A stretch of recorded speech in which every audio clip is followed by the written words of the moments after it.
Hello everyone welcome to school plus. आज आम यह वीडियो माध्यम 2023 मसीहार होइतिबा जूनियर टीचर एग्जाम रे जहाँ भी किसी ओडिया ग्रामर क्वेश्चन पड़ीथिला सेथि मध्यरु किछि क्वेश्चन को आज आम यह वीडियो माध्यम डिस्कशन करिबा जोटा कि आपण मानकर ओटीईटी बीईडी सीटी आगामी जेटी आरएसटी ओडब्ल्यूएससी एंड ओट्रिपलएससी सबू एग्जाम पई आपण मानकर बहुत हेल्पफुल हबो।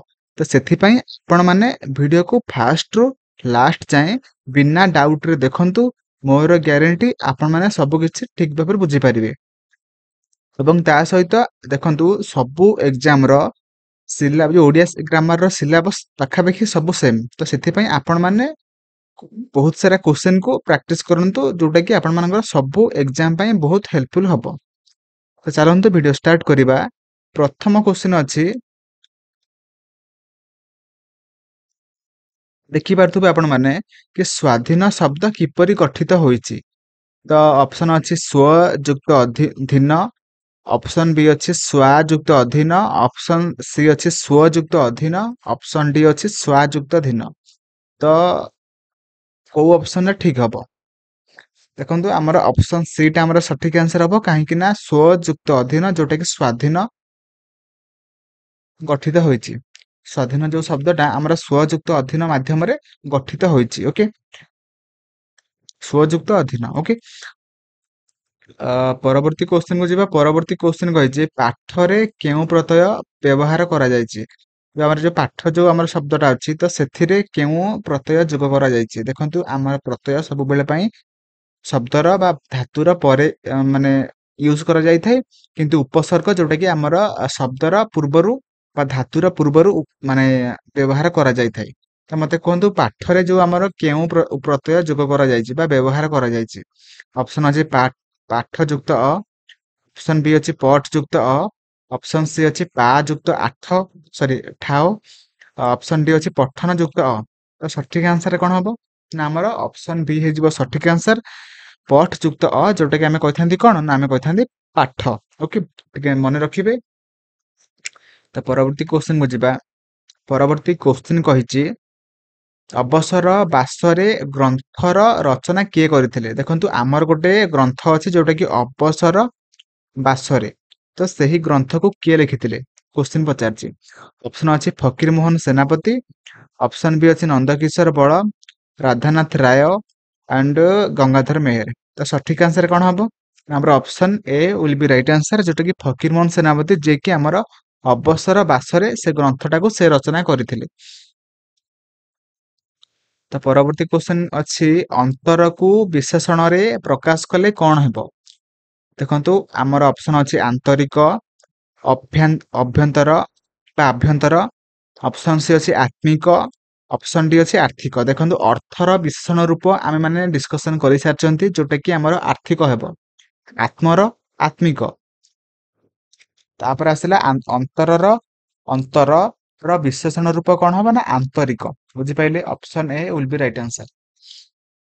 तो नेक्स्ट क्वेश्चन को जिबा। नेक्स्ट क्वेश्चन कहिछि एटा पैसेज क्वेश्चन पचारछि, स्किप करिवा नहीं, टिके देखि दबा। ओके, तो इटे कहिछि कि कौन हृदय को विकसित करिथे। आपण माने सब पैसेज को ठीक भाବରେ पढ़िबे देन आपण माने क्वेश्चन को करिवे। ओके, देखंतु फास्ट लाइन रे कहि सारछि कि शिक्षा जे हृदय को विकसित करे। क्वेश्चन कोन पचारछि ना कौन हृदय को विकसित करे, तो कौन करे ना शिक्षा करे। तो ऑप्शन एटा हमर सठिक आंसर हे जिवो शिक्षा। तो सही परि भाବରେ परवर्ती क्वेश्चन कहिछि आलस्य परतंत्र काहाकू कुहा जाय बा आलस्य परतंत्रर माने प्रतिशब्द कोन हबो। देखंतु एठी आपण मानकर यूज करा जायछि आलस्य परतंत्र। बुझि पाइले, तो एठी कहिछि आंभ मानकु देशर शिक्षित संप्रदाय रु अनेक से दुश्चरित्र आलस्य परतंत्र ताहार प्राधान्य कारण सेमाने शैशव अवस्थारू प्रकृत शिक्षा लाभ करि नथांती करि नाहांती। आलस्य परतंत्र माने कोन ना आलस्य बा अलसुआ। ओके, तो ऑप्शन डी टा हमर सठिक आंसर हे जिवो, कारण एठी जो जति सब माने जो दुईटा वर्ड यूज करा जायछि से गुड हेचुंती नेगेटिव वर्ड। तो आलस्य परतंत्र मध्ये गोटे नेगेटिव वर्ड जोटा कि अलसुआ। ओके, तो आपण माने कोन आपण माने कर्मठ ना आपण माने अलसुआ मते कमेंट रे जणाइबे। ता परवर्ती क्वेश्चन कहिछि ପରବର୍ତ୍ତୀ କ୍ୱେଶ୍ଚିନ୍ କହିଛି ସତ୍ୟ ରୂପକ ଆଲୋକ। ଓକେ, ସତ୍ୟ ରୂପକ ଆଲୋକ କେଉଁ ଶବ୍ଦର ବ୍ୟାସ ବାକ୍ୟ ଅଟେ? ବା ଆମେ କହିପାରିବା ସତ୍ୟ ରୂପକ ଆଲୋକକୁ ଯଦି ଆମେ ଗୋଟେ ସମାସରେ ପରିଣତ କରିବା ତ ସେଟା କଣ ହବ? ତ ଅପସନ ଅଛି ସଦାଲୋକ, ସଦାଲୋକ, ସତ୍ୟାଲୋକ ଆଣ୍ଡ ସତ୍ୟ ଅନୁସନ୍ଧାନ। ତ ସଠିକ ଆନ୍ସର କଣ ହବ ନା ଆମର ଅପସନ ସି ଟା ଆମର ସଠିକ ଆନ୍ସର ହେଇଯିବ ସତ୍ୟାଲୋକ, ଯୋଉଟା କି ସତ୍ୟ ରୂପକ ଆଲୋକ ର ବ୍ୟାସ ବାକ୍ୟ ଅଟେ।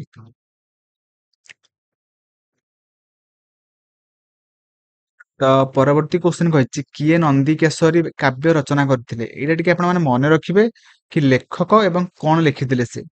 ତ ଏଇଟା ଟିକେ ମନେ ରଖିବେ। ତ ଏଠି କ୍ୱେଶ୍ଚିନ୍ ପଚାରିଛି ନନ୍ଦିକେଶରୀ କାବ୍ୟ ରଚନା କିଏ କରିଥିଲେ? ତ ଅପସନ ଅଛି ରାଧାନାଥ ରାୟ, ଅଜୟ ଚନ୍ଦ୍ର ଦାସ, ମଧୁସୂଦନ ରାଓ, ଚିନ୍ତାମଣି ମହାନ୍ତି। ତ ସଠିକ ଆନ୍ସର କଣ ହବ? ଦେଖନ୍ତୁ ଆମର ଅପସନ ଏଇଟା ଯେ କି କବିବର ରାଧାନାଥ ରାୟ ଯେ କି ନନ୍ଦିକେଶରୀ କାବ୍ୟକୁ ସେ ଲେଖିଥିଲେ। ବୁଝିପାରିଲେ? ଟିକେ ନୋଟ କରିବେ।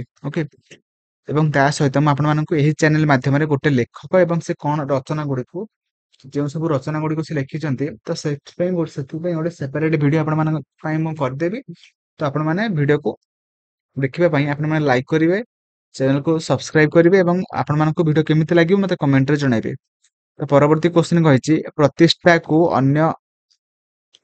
ପ୍ରତିଷ୍ଠାକୁ ଅନ୍ୟ ଅର୍ଥରେ ପ୍ରକାଶ କଲେ କଣ ହେବ? ଦେଖନ୍ତୁ ଆମେ ମାନେ ଅନ୍ୟ ଅର୍ଥ ମାନେ କଣ ନା ପ୍ରତିଷ୍ଠାର ଗୋଟେ ପ୍ରତିଶବ୍ଦ କଣ ହବ? ତ ଏଠି ଦେଖନ୍ତୁ ପ୍ରତିଷ୍ଠା ମାନେ ଆପଣ ମାନେ ଜାଣିଛନ୍ତି କି ଆମେ ମାନେ ଖ୍ୟାତି, ଆମେ ମାନେ କିଛି ବି ଗୋଟେ ନୂଆ କିଛି କରନ୍ତି ବା ଆମର ଯୋଉ ପ୍ରତିଷ୍ଠା କରନ୍ତି ବିଶାଳ, ଏଠି ଲେଖନ୍ତି ଲେଖା ହେଇଛି ଏଠି ପୂର୍ବ ପୁରୁଷର ପ୍ରତିଷ୍ଠା ବିଶାଳ।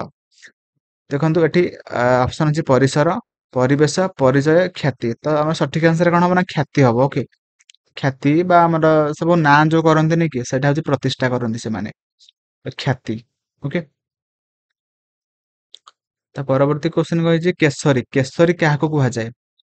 ଏଠି କଣ ଅଛି ନା ମନେ ନାହିଁ ତୁମ୍ଭେ କାହାର ସନ୍ତାନ, କେଶରୀ ଔରସେ, ତୁମ୍ଭେ ସିନା ଶ୍ୱାନ, ପୂର୍ବ ପୁରୁଷର ପ୍ରତିଷ୍ଠା ବିଶାଳ, ବିକି ଭାଙ୍ଗି ଖାଉଥିବ କେତେ କାଳ।